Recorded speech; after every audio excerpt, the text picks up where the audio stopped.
अंग्रेजन बहू और बेचारी भूली सास। माधवी अपने पति रमेश और अपने बेटे अजय के साथ रहा करती थी। अजय का बचपन से एक ही सपना था कि वो अपनी आगे की पढ़ाई यूएसए में पूरी करे और इसीलिए वो यूएसए पढ़ाई करने के लिए चला जाता है। 3 साल बाद जब वो अपनी पढ़ाई पूरी करके आता है तो अपने बेटे के आने की खुशी में माधवी उसकी पसंद के कई तरह के पकवान बनाती है और जब घर की डोरबेल बजती है तो माधवी अपने पति रमेश को कहती है, लगता है मेरा अजय आ गया है, आप यहीं बैठना, मैं दरवाजा खोलती हूँ। माधवी जल्दी से जाकर दरवाजा खोलती है तो दरवाजे पर अजय के साथ एक लड़की को देखकर वो अजय से पूछती है, ये कौन है बेटा? माँ, ये ग्रेटी है। हम दोनों यूएसए में साथ ही पढ़ते थे और अब ग्रेटी इस घर की बहू है। क्या बहू? अरे बेटा, तूने शादी कर ली और बताया भी नहीं। कम से कम अपनी माँ को बता तो देता कि तू अपने साथ इस घर की बहू लेकर आ रहा है। मैं बहू के आने की कुछ तैयारी तो कर लेती। कोई बात नहीं बहू, यही रुक, मैं अभी तेरे लिए पूजा की थाल लेकर आती हूँ। मॉम, आप अपनी ये फॉर्मेलिटीज बाद में पूरी कर लेना।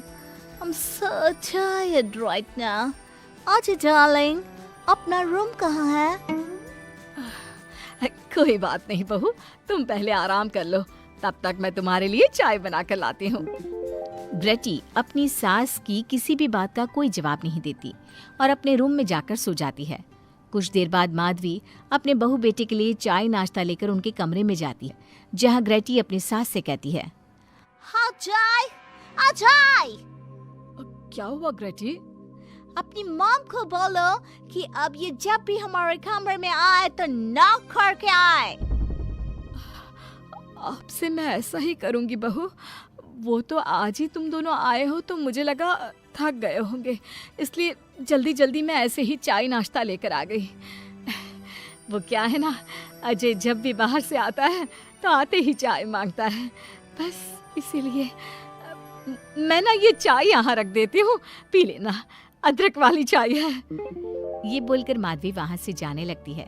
तभी ग्रेटी अपनी सास से कहती है, जाते हुए अपनी साथ अपनी ये चाय भी ले जाओ, क्योंकि अजय अब चाय नहीं पीता। हाँ माँ, जब से मैं यूएसए गया हूँ तब से मैंने चाय पीनी छोड़ दी है। अब एक काम करो, हम दोनों के लिए कॉफी ले आओ, मैं सच में बहुत ज्यादा थक गई हूँ। अरे ठीक है, ला देती हूँ। अच्छा बेटा, तुम्हारे मम्मी पापा इंडियन है या फिर वही अंग्रेजी है? मेरे मम्मी पापा इंडियन हैं, पर मैं शुरू से यूएसए में रही हूँ, इसलिए मैं खुद को अंग्रेज़ी मानती हूँ। वैसे अब जल्दी से जाकर मेरे लिए कॉफी लेकर आओ और मेरे बारे में इतना ज्यादा इंक्वायरी करने का जरूरत नहीं है। अरे हाँ हाँ, अभी लाती हूँ। वैसे बहू, मैं तुम्हें ना इंडिया के सारे तौर तरीके सिखा दूंगी। अरे क्या हुआ, तुम्हारी परवरिश अगर यूएसए में हुई है तो इंडियन ही ना। आपसे ज्ञान नहीं मांगा है, अब कुछ देर के लिए हम दोनों को अकेला छोड़ दो प्लीज, हाथ छोड़ता है। अपनी बहू की बात सुनकर माधवी वहाँ से चली जाती है।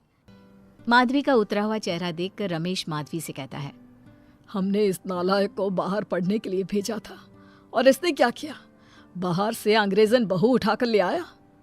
माधवी, तुम बहुत भोली हो, पर मैं नहीं। ये लड़की हमारा घर तोड़ देगी, हमसे हमारे अजय को दूर कर देगी। देखा, आते ही कैसे रोब झाड़ रही है, जैसे तुम इस घर की नौकरानी हो। तुम उसको बोलो कि तुम इस घर की मालकिन हो और उसकी सास हो, वो वही करे जो तुम कहोगी। अरे आप बेकार में ही गुस्सा हो रहे हैं। बहू यूएसए की है, यहाँ नई नई आई है, उसको यहाँ के तौर तरीके नहीं पता और वो मुझे अपनी माँ मानती है, तभी तो अपने नखरे दिखा रही है। वैसे भी ना बहू बेटी दोनों बराबरी होती है। माधवी, कौन सी बेटी अपनी माँ से ऐसे बात करती है जैसे तुम्हारी बहू कर रही है? मैं बस तुम्हारे कहने पर चुप हूँ, वरना मैं अपने बहू बेटों को आज ही घर से निकाल देता। ये कहकर रमेश वहाँ से चला जाता है। ऐसे ही कुछ दिन बीत जाते हैं और ग्रेटी अपनी बेचारी भोली भाली सास पर अत्याचार करती रहती है। ग्रेटी अपना सारा काम अपनी सास से करवाती और उसी को भला बुरा सुनाती। ऐसे ही एक दिन माधवी कपड़े धो रही होती है और ग्रेटी माधवी को सताने के लिए अपने सारे कपड़े लाकर उसे देती है और कहती है, मॉम्स, ये मेरे कुछ कपड़े हैं, जरा इन्हें भी धो दो। इतना बोलकर ग्रेटी तैयार होकर घर से जाने लगती है। तभी माधवी उससे कहती है, बहू, आज तुम्हारे ससुर के दोस्त के घर में एक छोटी सी पार्टी है। उन्होंने सह परिवार बुलाया है। मैं चाहती हूँ कि तुम और अजय भी आज हमारे साथ वहाँ चलो और आज ना साड़ी पहनना। मॉम, अभी मैं क्लब जा रही हूँ, रात को मुझे टाइम मिलेगा तो आपके साथ चली जाऊंगी, पर साड़ी बारी नहीं पहनूंगी। ये कहकर ग्रेटी वहाँ से चली जाती है। शाम हो जाती है। सब ग्रेटी के घर आने का इंतजार करते हैं और इस वजह से कोई भी पार्टी में नहीं जा पाता। इंतजार करते करते रात के 12 बज जाते हैं। 12 बजे रात को ग्रेटी नशे की हालत में जख्मी घर आती है। अपनी बहू के सर और हाथ पर लगी चोट देखकर माधवी परेशान हो जाती है और जल्दी से फर्स्ट एड का बॉक्स लाकर अपनी बहू के सर पर पट्टी करती है। एक माँ की तरह प्यार करते हुए वो अपनी बहू से कहती है, बहू, तुझे चोट कैसे लग गई बेटा? मैं घर आ रही थी, एक बाइक वाले से मेरी टक्कर हो गई। कोई बात नहीं बेटा, कल सुबह होते ही तुझे अपने फैमिली डॉक्टर के पास ले जाऊंगी। अच्छा, अब तू ना आराम कर, मैं तेरे लिए अभी हल्दी वाला दूध लेकर आती हूँ। माधवी, मैंने तुम्हें पहले ही समझाया था, ये अंग्रेजन हमारे घर के लिए ठीक नहीं है, पर तुमने मेरी एक नहीं मानी। अब देख लो, आज इस अंग्रेजन बहू की वजह से सारे मोहल्ले में हमारी नाक कट गई है। आज सब हम पर हंसते हैं और ये सब कुछ तुम्हारी वजह से हुआ है, तुम्हारी छूट की वजह से हुआ है। ये कहकर रमेश अपने रूम में चला जाता है, पर माधवी अपनी बहू की पट्टी करके उसे उसके कमरे में जाकर सुला देती है। अगले दिन माधवी ग्रेटी को लेकर अपने फैमिली डॉक्टर के पास जाती है, जहां ग्रेटी देखती है कि उस डॉक्टर की बहू ने साड़ी पहनी है और एक संस्कारी बहू की तरह घर में पूजा पाठ करके अपने सास ससुर के पैर छूकर उनका सुबह सुबह आशीर्वाद लेती है। डॉक्टर की बहू को देखकर ग्रेटी को अपना बर्ताव याद आता है और उसे एहसास होता है कि वो अपनी भोली और मासूम सास के ऊपर कितना अत्याचार करती है, पर फिर भी माधवी सबसे लड़कर हमेशा उसका साथ देती है। ये सब देखकर ग्रेटी को पश्चाताप होता है और कुछ देर बाद वो दोनों दवाई लेकर घर आती है। जब माधवी ग्रेटी को दवाई खिलाने के लिए उसके पास जाती है तो, मॉम, मुझे माफ कर दीजिए, मैंने कभी भी आपके प्यार को नहीं समझा, आप पर इतना अत्याचार किया, आपकी बेइज्जती की, आपसे घर का सारा काम करवाया। आपने मुझे कितनी छूट दी, पर फिर भी मैं आपके साथ इतना बुरा करती थी। और आज जब मैं नशे की हालत में चोट खाकर घर आई तो भी आपने मुझसे कोई सवाल नहीं किया, उल्टा आपने मेरा साथ दिया, मेरी सेवा की। आज जब मैंने डॉक्टर की बहू को देखा घर का काम करते हुए, अपने सास ससुर की सेवा करते हुए, तब जाकर मुझे एहसास हुआ कि मैं कितनी रॉन्ग थी। एक इंडियन होकर भी एक बहू के कर्तव्य से दूर रही और आपके ऊपर अपनी अंग्रेजी का रौब झाड़ती रही। मुझे माफ कर दीजिए सासू माँ। बेटा, अक्सर बच्चों से गलतियां हो जाती है। ऐसे भी सुबह का भूला अगर शाम को घर आ जाए तो उसे भूला नहीं कहते बहू। और मुझे बहुत अच्छा लग रहा है ये देखकर कि मेरी अंग्रेजन बहू कितनी समझदार हो गई है। जिसके बाद माधवी और ग्रेटी एक दूसरे को गले लगा लेती है और उसके बाद से ग्रेटी एक संस्कारी बहू की तरह रहती है और अपनी सास को किसी भी शिकायत का मौका नहीं देती। अपनी सास ससुर की बहुत अच्छे से दिल से सेवा करती है। रश्मि और अमर लॉकडाउन के चलते डेटिंग ऐप पर मिलते हैं। उसी बीच उनकी बॉन्डिंग बहुत अच्छी बन जाती है और दोनों एक दूसरे से प्यार करने लगते हैं। बस लॉकडाउन खत्म होते ही चट मंगी पट शादी। उससे पहले घर में बात तो कर लो। अरे माँ पापा कभी मना नहीं करेंगे। अमर की बात सुन रश्मि खुश हो जाती है। ऐसे ही दिन बीतते हैं और देखते ही देखते लॉकडाउन खुल जाता है, जिसके अगले ही दिन अमर अपने परिवार के साथ रिश्ता लेकर रश्मि के घर पहुंच जाता है। अभी लॉकडाउन खुला ही है और कोरोना तो खत्म भी नहीं हुआ, इसलिए ज्यादा कुछ ना करके अगले कुछ दिनों में छोटे फंक्शन के साथ शादी कर लेते हैं। अमर के पापा की बात पर सब सहमत हो जाते हैं। कुछ दिन बाद दोनों की शादी हो जाती है और रश्मि अपने ससुराल पहुंच जाती है। बेटा, शादी तो तूने अपनी मर्जी से कर ली, लेकिन बहू को बोल देना इस घर में हुक्म मेरा ही चलेगा, इसलिए अपना राज जमाने की कोशिश भी ना करें।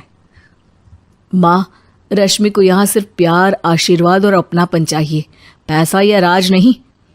बेटी की बात पर सास मुंह बनाए वहां से चली जाती है और अब वो हर रोज रश्मि को परेशान करना और ताने देना शुरू कर देती है। देखो, ये है आजकल की लड़की, इंटरनेट पर लड़कों से बातें करते हुए इन्हें शर्म भी नहीं आती, और यहाँ तो देखो कितनी सीधी सुशील बनकर दिखा रही है। मम्मी, शादी के रिश्ते वाले इंटरनेट ऐप से जब किसी को कोई दिक्कत नहीं है, फिर डेटिंग ऐप के जरिए मिलना किस तरह गलत हो सकता है? रश्मि के डेटिंग ऐप वाली बात सुन उसकी हैरान सास तुरंत तुनक कर पूरे घर को सिर पर उठा लेती है, जिसकी आवाज सुन अमर और उसके पापा भी वहां आ जाते हैं। हाय मेरी माता, इतना बड़ा झूठ! डेटिंग ऐप को इंटरनेट के जरिए मिली है बोलकर इस कलमुही को मेरे सर ला बिठा दिया। अरे नास पिटी, तुझे जरा भी शर्म नहीं आई? वहां न जाने कितने लड़कों से गुलु गुलु करके तुझे मेरा ही लड़का मिला था फंसाने के लिए। माँ, मुझे तो समझ नहीं आ रहा क्या बोले जा रही हो। डेटिंग ऐप इस्तेमाल करना कोई अपराध नहीं है, और तुम रश्मि को ऐसा कैसे बोल सकती हो? मैं भी तो था उस ऐप पर। पहले उसके लिए माँ से झूठ बोला और अब लड़ाई कर रहा है। सास और अमर की बात सुनकर रश्मि हैरान खड़ी रहती है। अमर, तुमने घर में झूठ क्यों बोला? ये सब देख रही हो ना, इसी की वजह से झूठ बोलना पड़ा। एक तरफ अमर और रश्मि की ये बात चल रही होती है, वहीं दूसरी तरफ सास का नॉन स्टॉप क्लेश सबको परेशान कर देता है। सब एकदम चुप, जो हुआ सो हुआ, अब मुझे कुछ ना सुनाई दे। पति की बात सुन सास चुप होकर वहां से चली जाती है, लेकिन अब वो रश्मि के सिर दुनिया भर के सारे काम डालकर उसका जीना पहले से भी ज्यादा मुश्किल कर देती है। मम्मी, मैं आपका गुस्सा समझ सकती हूँ, आपको जो करना है कर लीजिए, मैं कभी कुछ नहीं बोलूँगी। उम्मीद है किसी दिन तो आपका गुस्सा शांत होगा और नफरत प्यार में बदलेगी। रश्मि की अच्छाई को उसका नाटक समझकर सास गुस्से के 7वें आसमान पर चढ़ जाती है और उसी शाम रश्मि को नीचा दिखाने के लिए अपनी सहेलियों को घर बुलाकर उसकी बुराइयां करने लगती है। अरे कौशल्या, क्या बताऊं, आजकल के बच्चे ना बहुत एडवांस हो गए हैं। पहले रिश्ते घर परिवार वाले सब देख परख के कराते थे, और अब ये लोग खुद न जाने कहाँ कहाँ मिलकर खुद ही सब कुछ पक्का करके हमें बता देते हैं। लड़की का कैसा दिन धर्म, कैसा ईमान, कैसा चरित्र कुछ नहीं पता, बस प्यार किया और घर लाकर बिठा देते हैं। अरे ऐसा क्यों बोलती हो? आजकल बच्चे अपने आप में बहुत समझदार हो गए हैं, और फिर पूरी जिंदगी तो उन दोनों को ही साथ निभानी है। अपनी पसंद से शादी कर भी ले तो क्या दिक्कत, तू ही देख ले, पहले इतना अच्छा बेटा और अब सोने पर सुहागे जैसी सर्वगुण संपन्न बहू।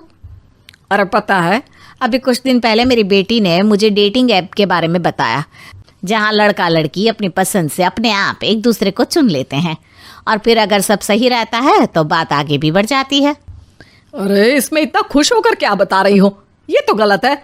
न जाने कौन क्या है, कितना झूठ कितना सच है। अरे पर सोचो, जब तुम किसी के बताए रिश्ते को देखने जाते हो तो क्या एक ही बार देखने से सच झूठ का पता लगा सकती हो? ज़रूरी नहीं कि बच्चों का लिया फैसला हमेशा गलत हो। अरे बहुत बार हमसे भी तो गलत फैसले होते हैं ना। अच्छे बुरे लोग तो हर जगह मिल सकते हैं, फिर इसमें सिर्फ बच्चे ही गलत कैसे? सहेलियों की बात सुन सास सोच में पड़ जाती है, और इसी तरह कुछ दिन बीत जाते हैं, जिसमें ना तो वो रश्मि को परेशान करती है और ना ही कोई ताना सुनाती है, जिसे देख रश्मि परेशान हो जाती है। मम्मी, आपकी तबीयत तो ठीक है ना? कुछ दिनों से देख रही हूँ आप मुझे कुछ बोलती ही नहीं। तो मेरा परेशान करना ज्यादा अच्छा लगता है क्या? नहीं, आपकी शांति उससे ज्यादा परेशान कर रही है। शांति इसलिए है क्योंकि मुझे एहसास हो गया है कि गलत तुम लोग नहीं, मेरी सोच है। प्यार तो एक सुंदर एहसास और शादी खूबसूरत साथ है। अगर ये साथ सच्चा है तो कहीं पर भी किसी भी तरह जुड़ा हो उससे कोई फर्क नहीं पड़ता। आप कौन है? इतनी अच्छी बातें मेरी पत्नी तो नहीं बोल सकती। क्या आप भी?